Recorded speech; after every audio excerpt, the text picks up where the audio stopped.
क्या माँ, गाली तो गरम गरम दे रही हो, चावल बासी दे रही हो। ऐसा चावल चूहे नहीं खाते, तुम मेरे को खिला रही हो। अरे चाचा, तू कहीं का महाराजा नहीं, भिखारी है भिखारी। तो क्या हुआ, इस संसार को चलाने के लिए राजा और भिखारी दोनों जरूरी हैं। राजा टैक्स लेता है तो भिखारी भीख लेता है। राजा महल में राज करता है तो भिखारी तुम्हारे दरवाजे पे आके फरियाद करता है।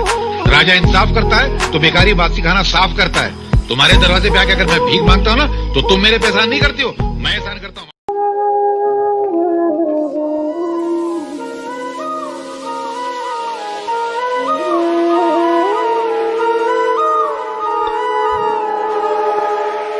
ये क्या बाबूजी, फिर प्याज और रोटी?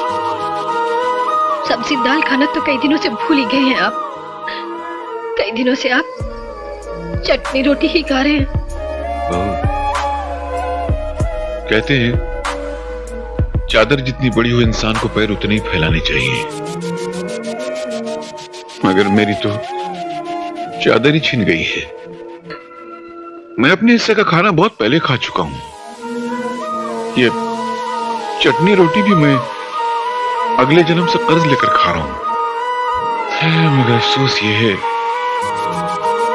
कि आत्माराम को ये बात उस वक्त समझ में आई जब घर की दीवारें गिर गईं, औलाद का आशियाना उजड़ गया। इस फकीर की एक बात याद रखना, जिंदगी का अगर सही लुत्फ उठाना है ना, तो मौत से खेलो। सुख में हंसते हो तो दुख में कह लगाओ, जिंदगी का अंदाज बदल जाएगा।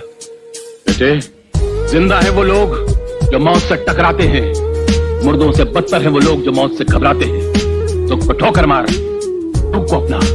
अरे सुख तो बेवफा है, चंद दिनों के लिए आता और चला जाता है। दुख तो अपना साथी है, अपने साथ रहता है।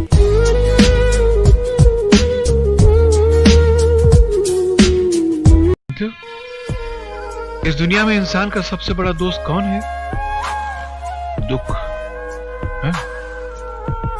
इस दुख को इंसान से इतनी मोहब्बत होती है कि हर घड़ी इंसान के सीने से चिमटा हुआ रहना चाहता है। ये वही दुख है जो कभी रोटी का दुख बनकर आता है, कभी नौकरी का दुख बनकर आता है, कभी बीवी का दुख बनकर आता है, तो कभी औलाद का दुख बनकर आता है।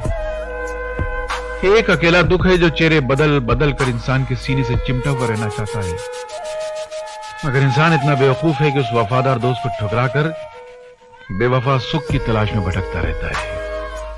अरे सुख तो बेवफा तवाइफ की तरह है, जहां जिसके पास कल उसके पास। अगर इंसान दुख से दोस्ती कर ले तो फिर जिंदगी में कभी उसको सुख की तमन्ना ही नहीं रहेगी। जहां तक मेरे कंजूस होने का संबंध है, मैं इस लफ्ज़ से बुरा नहीं मानता, लेकिन मैं आपसे पूछता हूं, एक मां जिसके कई बच्चे हों और आप जाकर उस मां से उसका एक बच्चा मांगे, वो मां अपना बच्चा आपको देगी?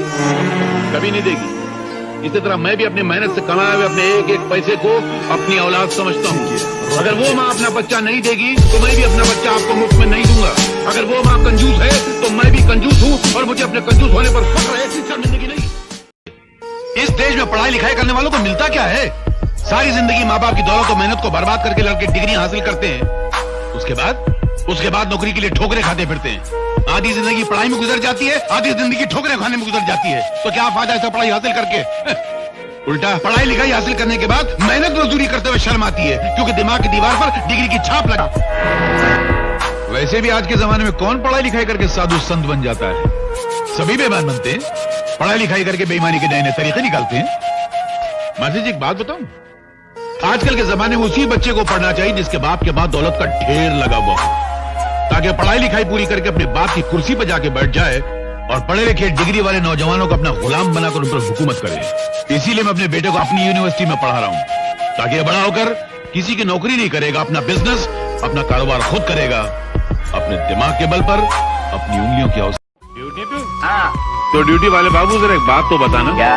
पिछले महीने मंत्री महोदय जब दौरे पे निकले थे तो कदम कदम पे उनकी रक्षा के लिए पुलिस फोर्स वाले खड़े थे, और तुम जनता का जोखम लेके निकलते हो, पैसे लेके निकलते हो। पुलिस फोर्स तो एक तरफ, एक सूखा मरा हुआ हवलदार भी तुम्हारे साथ नहीं है। मंत्री महोदय तो बैल की तरह मुस्टंडे हैं और तुम सूखे मुरझाए हुए खजूर के पत्ते की तरह हो। क्या ये सरकार की बेईमानी नहीं है?